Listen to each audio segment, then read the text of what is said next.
Okay, what we're going to do is we're going to pick out the key information about Sarah. What did they tell us she was doing? Investing. How much was she investing?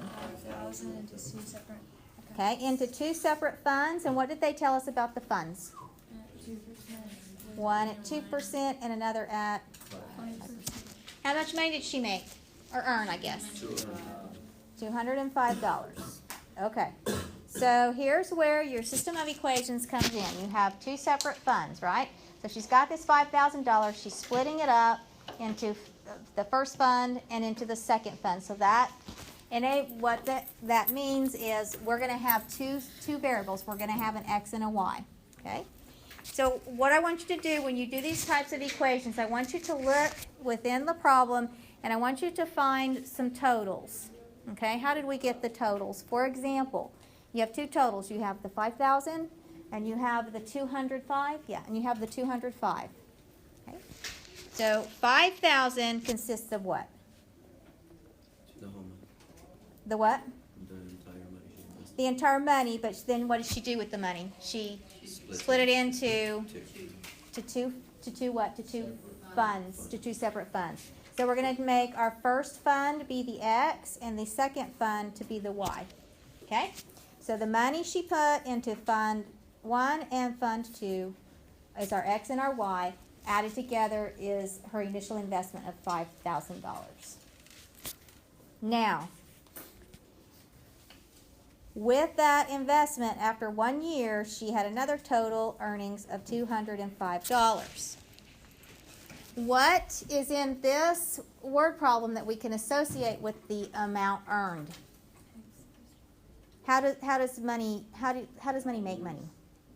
What do they base it on? They base it on what? They base it on the percentage. They base it on the percentage. Okay? So, Fund 1 had a 2% growth. Okay?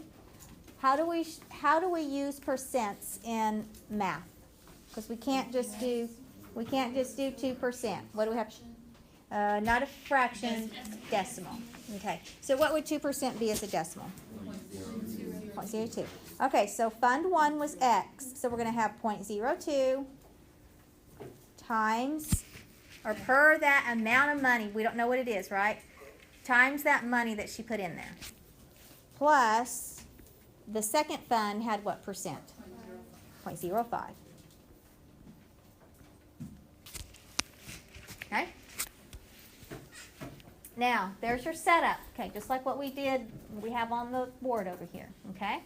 So you have a choice to make. Would you choose to do substitution on this, or would you choose to do elimination?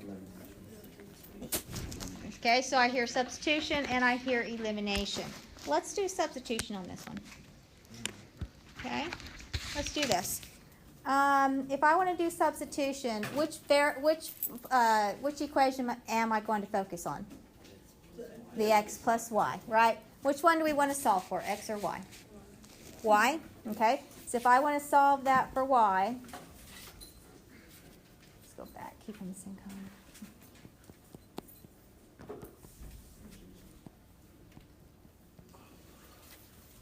Oops, not catching up. Let's redo it. Okay, we would do what? We're going to solve for y, you said? So what are we going to do? Subtract the x. So let's do that. So that gives y. It gives us y equal to 5,000 minus x. Okay. Now, what are you going to do with that 5,000 minus x? Substitute back into what? The second equation, and you're going to sub it in right here at the y. Okay. So let's do that.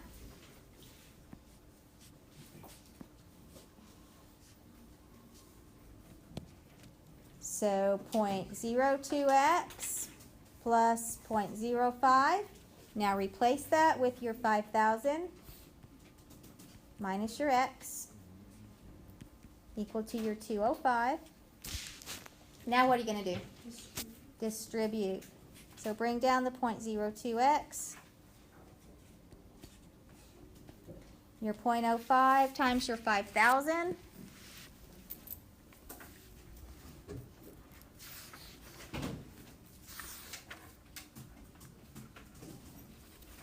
What does that give you? You guys have your calculators. 250. And then minus your 0.05x equal to your 205.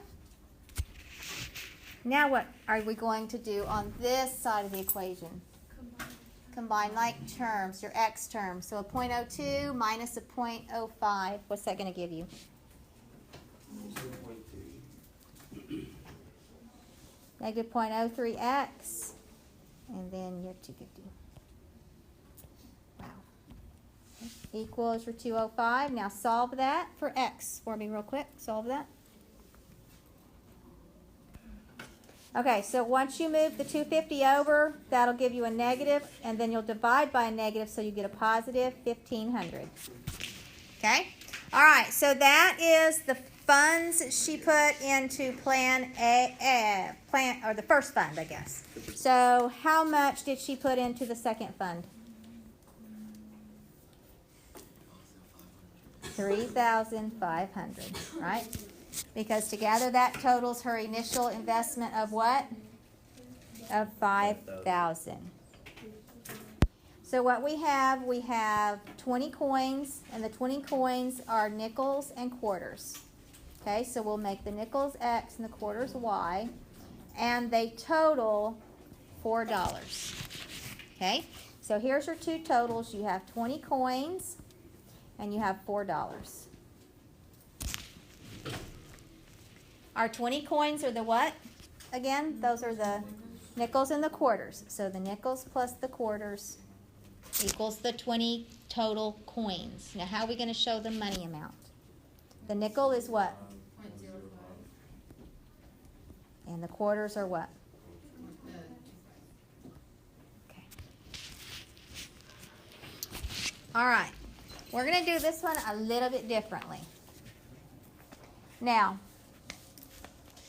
when we do our elimination process, don't we go through and multiply an equation with a number to help us? Well, could we do that to get rid of the decimals? Could I do that and just in order to get rid of the decimals? What's a number that I could multiply with this equation here that would wipe those decimals out?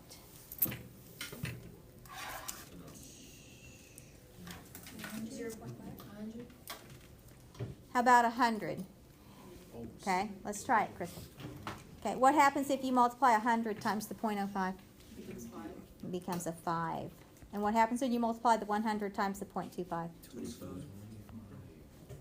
And then the 100 times the 4 would give us 400. Do you like that a little better? Okay, bring your first one back down. The first one, which was the x plus y equals 20. All right, let's do elimination on this one. All right, right now we have no additive inverses, so it's pretty much what we want to do. Would you like to eliminate the x, or would you like to eliminate the y? The x, okay. So to eliminate the x, what does this second one need to be? If this is a 5, this needs to be a negative 5. So what are you going to have to multiply with then? Negative 5. Okay, let's do that. So negative 5 times x, negative 5x. Negative 5 times the y. And negative 5 times the 20. Bring your first one back down, or that we're going to add that to.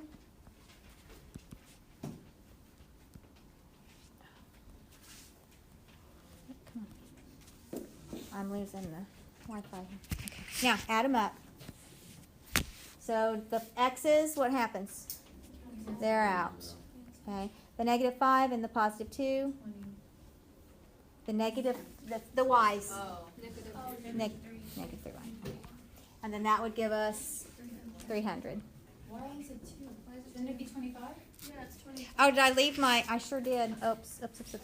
Good catch, thank you. So we need 25, and then we need 25. So that would give us what? 20.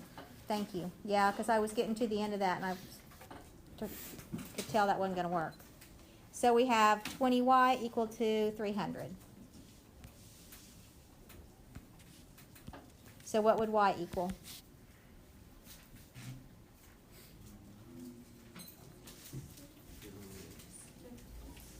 15. Okay, what was Y again? What does the Y represent?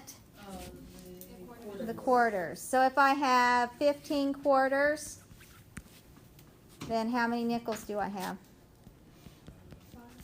5. Yes.